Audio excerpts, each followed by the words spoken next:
Next up, we'll add the diffuse color for the eyeball.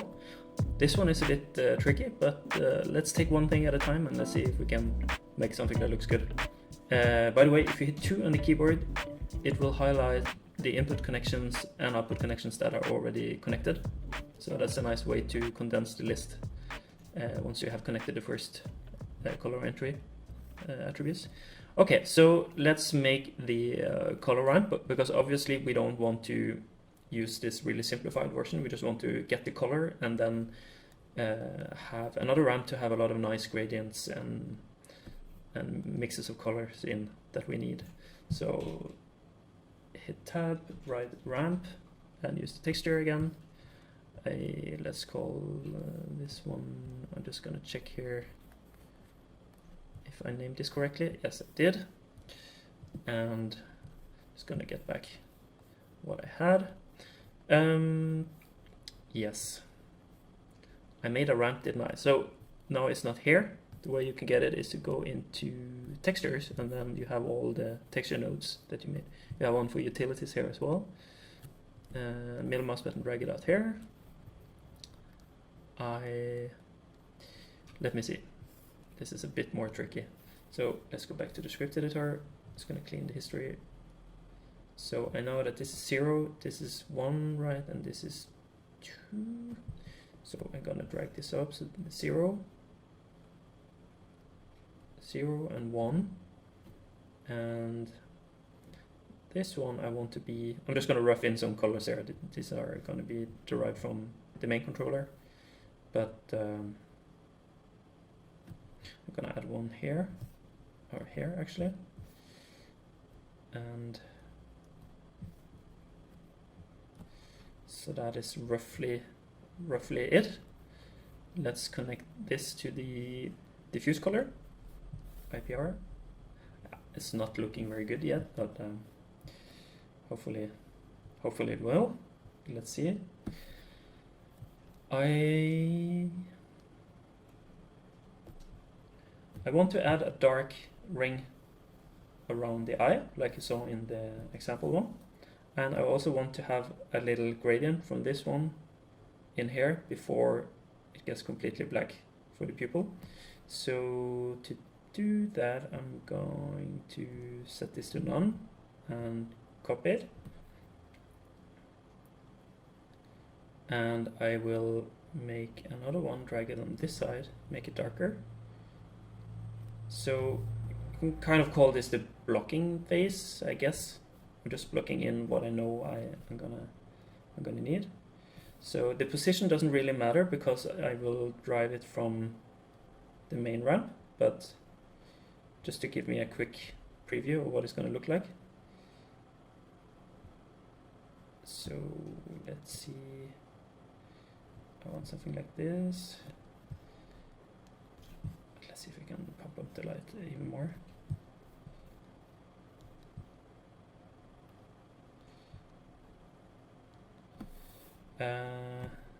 Okay, let me make this bigger. So this is kind of a fast way to kind of make a plan how many of these points I want and which of the points I want to be derived from the main and which will just be offset. So this one I want to change the color a little bit. So going to be more saturation, and I like to give it a bit of a delete that one again. Like a gradient here. And this one, I'm pretty sure I need to generally have it a bit darker because the highlights will add to the overall value at the end. So, but I can always tweak this later. But I'm just going to take the same color. So what I want with this one here should always be the same as the main one, but I want it to be a bit lighter. Yeah, that's probably it.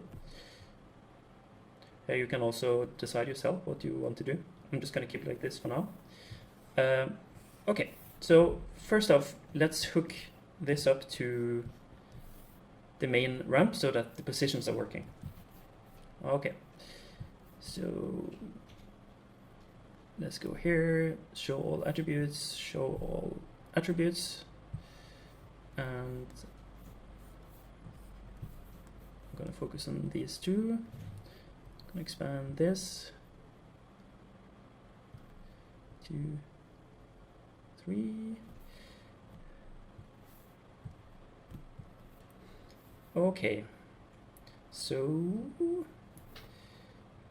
let's see here. I need to have one of these follow the main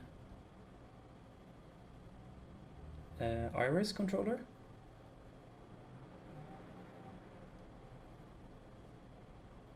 I think I will use this one actually, and that's, let me see, I'm just going to stop the IPR, select that one, so that is number 4, and this one I remember is 0, so we're going to have the position from 0 control the position of number 4. Okay, let's keep the IPR running still. So you see this one is yellow here, so now I can't move it. I just need to readjust the other ones. I like to give this a bit of a gradient here. It's kind of faking some subsurface scattering going on, but you can also keep that, you know, really close if you want. I like to give it a bit of a gradient. I think it looks nice. You can do it both ways if you want.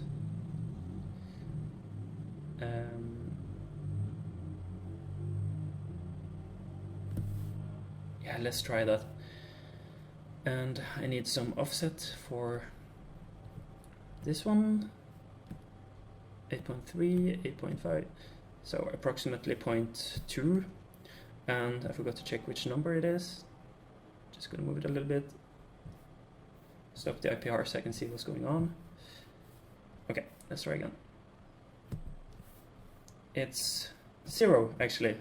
So I'm gonna add an add node. And it's gonna be 0. And the offset is gonna be, I can always change this later, 0.02. And it's going into the position of 0. So let's see if that worked. You see here, yeah. And I can change the offset if I want. Maybe it's too big, maybe 0.01. And I guess that's a bit closer to what I had. And this one, I'm just going to check here, 0.80, 0.835. So I'm going to add another add node. Just hit 1 to minimize it a bit, or collapse it. This time I'm going to add a negative offset, because it's on the other side of the one I wanted to follow. And I can't remember what I put there. Let's say 5, 0.5. Let's try again. There.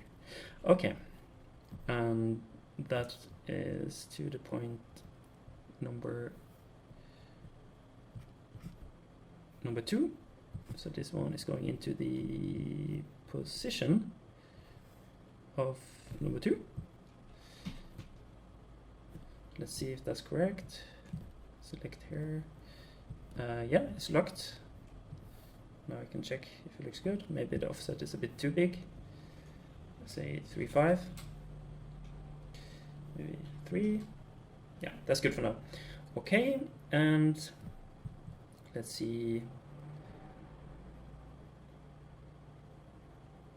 Let's try to connect.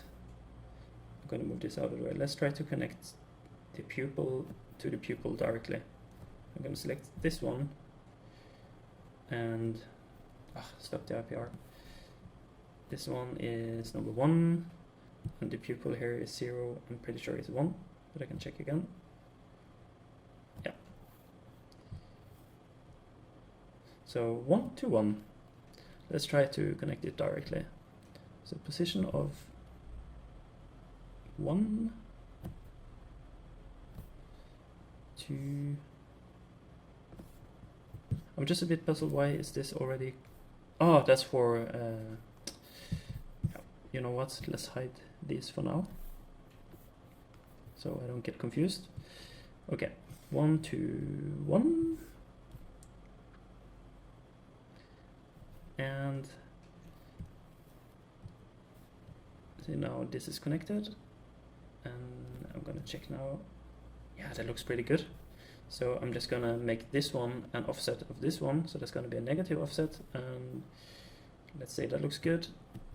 Just check what's the difference. 0.91, 0.92. So I'll just duplicate this one, Control D,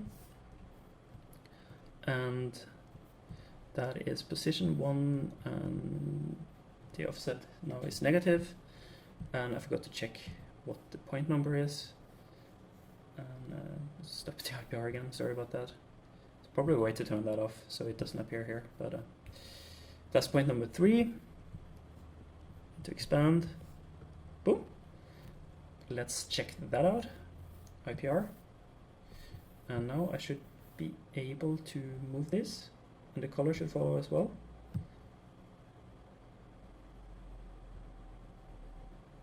And I can always tweak this later and tweak the offsets and the fall-offs, or you could add more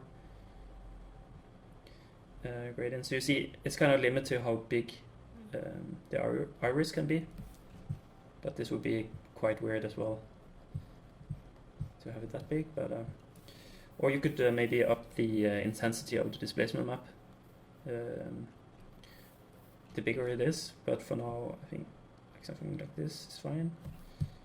Yeah. So next up, I want to connect the color. I'm just going to give this a stronger color, something like this, just so it's easier to see that it's actually connected. This is point number 0, and I want that color to drive this one, which is point 0. So that one I want to be a direct connection. So the color here from 0 to 0 there. So you see now it got the color, and you see the sign here means it has an input connection. And this one, I want to just be a lighter version of this one. Let's check which number that is. So 3 should be a lighter version of 0. So what I can do is to add a hue saturation value, HSV, and I'm going to make that one. So I want the output of the color from 0 and the output of the modified color to go into the color of point number 3, like we found here, from 0 to 3. And I want it to be a little bit lighter, so I'm going to drag the value here to start the IPR.